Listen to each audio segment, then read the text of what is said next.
Good morning, sir. Good morning, Arjun. Hello. Hello. Prepping for a ride, I see. Yes, sir. I've actually got a deload week, which is quite... Could talk. So, like, what's the reason for this? Took me by surprise because I'm leaving, bro. I'm leaving on Thursday. I'm leaving on Thursday to altitude camp. So, yeah. Woke up this morning to a very nice couple easier days. So today is just usually it's like almost 3 hours with like a whole bunch of threshold. Today is just an hour 45 with 3 times 12 minutes LT2. So yeah, pretty chill. Yeah, so unfortunately Arnu is not going to be coming on altitude camp, nor is he going to be at 70.3 Worlds. We are getting him to Kona, Hawaii.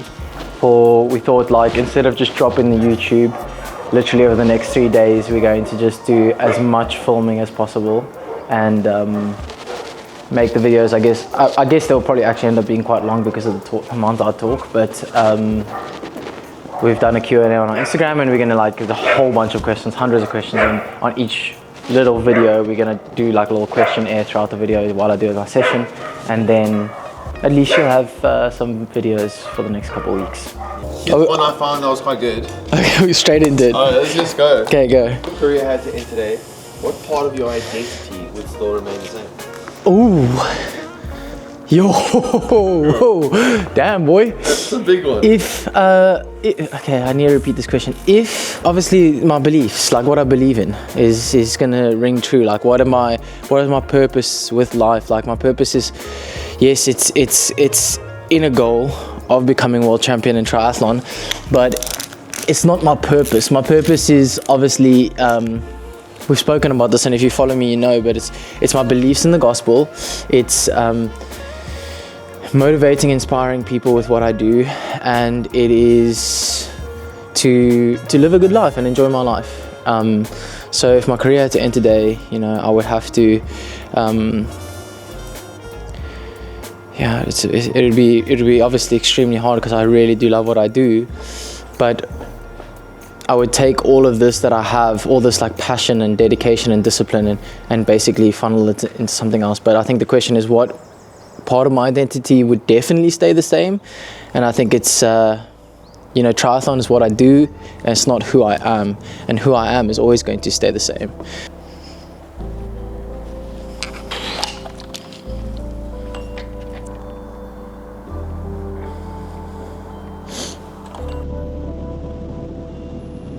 I guess we've done some tips before, but tips for someone just starting on triathlon, maybe in a later stage and not like growing up with it, what would it be?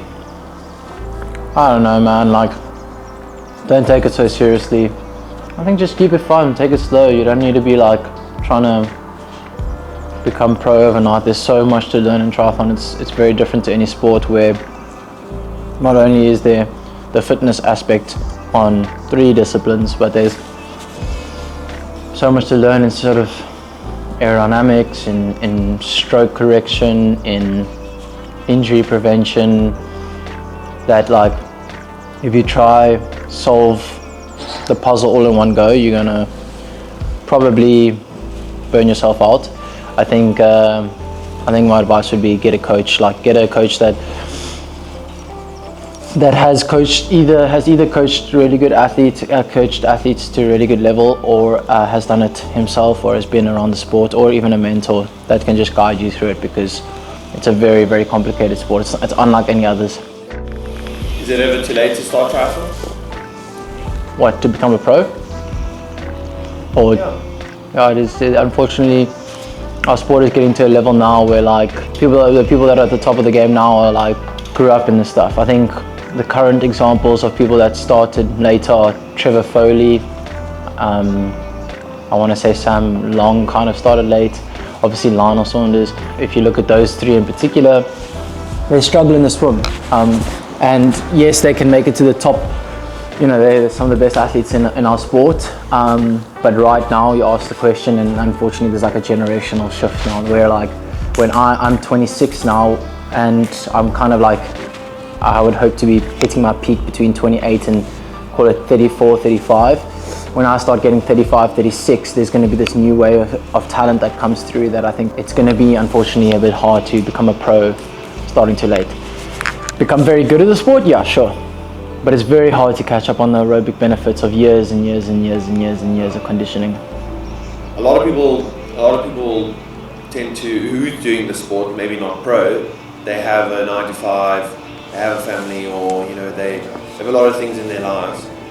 We all have lots of things in our lives though. Like Sam Long commented on my video, my recovery video, that recovery days look very different with kids. And I'm not going to deny that. Like obviously if I had 2 kids running around, like my recovery day would look a lot different. If I had a job, my recovery day would look a lot different. If I had,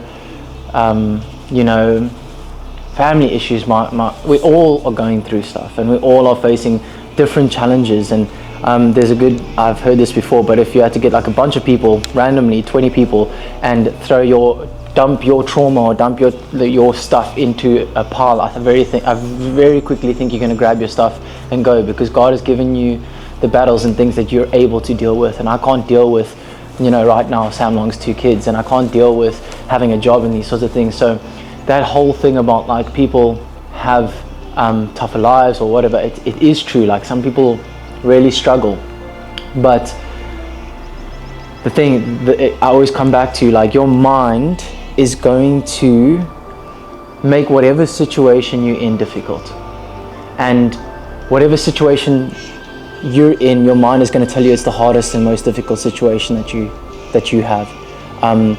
And like no matter how good or bad it gets, like people look at me and they're like, well, you're really good because you have everything that you need. You've got like a chef, you've got the recovery, you've got the financial freedom, you've got the bikes, you've got the sponsors, the supports. But like, bro, rewind like 12 months ago, I didn't even have a bike that was mine.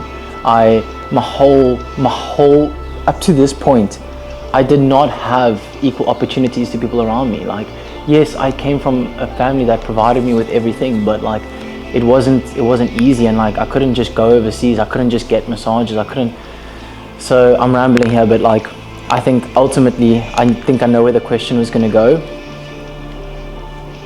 Your situation and your environment and what you're going through is what it is, and you can either complain about it, or you can just, I guess, take it for what it is, and understand that like what you're going through is not going to break you. How many times in your life did you think something was going to break you and it didn't? Because you were able to get through, and like, what does it say? Like, in the end it's going to be okay, and if it's not okay, it's not the end. And that's kind of the same thing, yeah. And would you say you apply this mindset to your own life?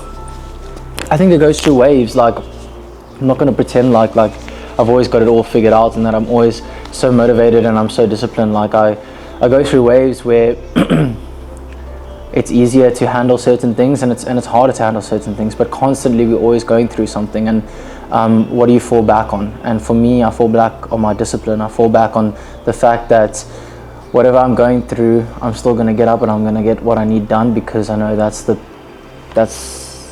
what's got me to this point, and I'm not going to change that. But like even this morning, dude, I'm feeling anxious as hell. Travel weeks like really stress me out. There's a lot of stuff I need to sort out, and but like one thing's going to remain constant. I'm going to get up and I'm going to go on this bike and I'm going to give it my best effort. And if that sees me pushing 390 watts for the 12 minutes, or that sees me pushing 320, the effort is going to be the same.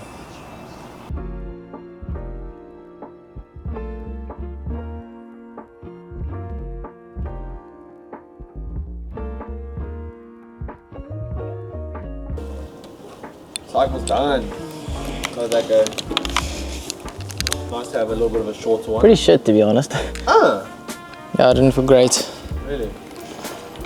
Anything specific? Where's the mic? Oh, got it on me. I think as a pro athlete, you gotta training is just training. Like highs, lows, good sessions, bad sessions. It is what it is. You roll with the punches. This here has obviously, like we've been speaking, it has been part of the journey. It's been a bit of a rough beginning to the season. And with all the difficulties, do you think it's maybe strengthened your faith? Yes and no. Like, sure, there's been moments where it's strengthened my faith and I've leaned on it more, but there's also been moments where it's hurt my faith. And like, I'm not one to say that my faith's unbreakable. Like, I go through ups and downs in it, and sometimes I like certain in it, and sometimes I doubt more. But as we know, faith is without doubt is nothing. So God doesn't let like hardships and tough times go without like a purpose. But life's hard, and it's not always going to be a case of like, okay, I broke down here and now it's all going to just like be strengthened and go good. Like, it's a journey, and sometimes you use it to like build yourself up, sometimes you don't. A bit of a different one. And even I'm still curious, bro. So there's still talk going around this swim group, the swim WhatsApp group. The WhatsApp group's done, bro. Oh, is it done? It's done, yeah. Okay. Nah, because people's asking, they want to be a part of this group, and also, what was said in the group? We would love to know. I set up the WhatsApp group leaning on the guys because I knew that if I wanted to have any chance of podium in the race, like I needed to go a certain way. And so I set up the WhatsApp group, but like I think I'm at a point now where like realizing that by setting up a WhatsApp group, I'm only just helping other guys to like you know, I am not one of the favorites going into these 2 next World Championships, so I'm not going to be like a player in someone else's game. If they want to set up a WhatsApp group, they can. It's not what I'm going to do. Like, I think it served a purpose, but at the end of the day, I can't control how committed people are going to be to a certain plan, and if they are being that committed. So no, WhatsApp groups dead. Oh, if you could pick a session out of the 3, like a discipline out of the 3. Running. Yeah. It's running straight. Yeah, way more. Like way more. It's not even a challenge. Favorite track workout or session? Favorite track workout? I'm really good at 400, so probably 20 times 400, 60 seconds rest, ripping 63, 64s, but Nick McCall doesn't give me that, so. But I do like some fast stuff, yeah. Hardest session you've done to date? Oh, that would be impossible to answer, because hard is like, what's the definition of hard? Like, some days you feel tough. I would say your hardest session is the one you don't want to do and you still get up and do it. But in terms of like difficulty, probably the one Mikhail gave us where we did 3 times 1 hour at Ironman bike power into 3 times 8K off the bike, I think it was. Or no, 3 times 7K off the bike. That was pretty hard. Yeah. Is it easier to be a pro in middle distance or short course? Probably middle distance. Short course, unless you have a federation, it's extremely difficult, and also short course is like you often don't get rewarded for the training you're doing because your race is in the hands of a lot of other people and a lot of other circumstances, and the percentages are really, really small. Usually with middle course and long course, like the way you train is usually reflected in the way that you race, and there's always time to be made up and so forth. So I think the living is, yeah, obviously, man, like I'm making way more money than I was in short course, so yeah. Thank you for watching this video. Obviously it's it's a shorter video. As I said, we're gonna like try to do little shorter videos with some, basically spread the Q&A over a couple of YouTube so that there is content to watch. Please like, subscribe and share. Cheers.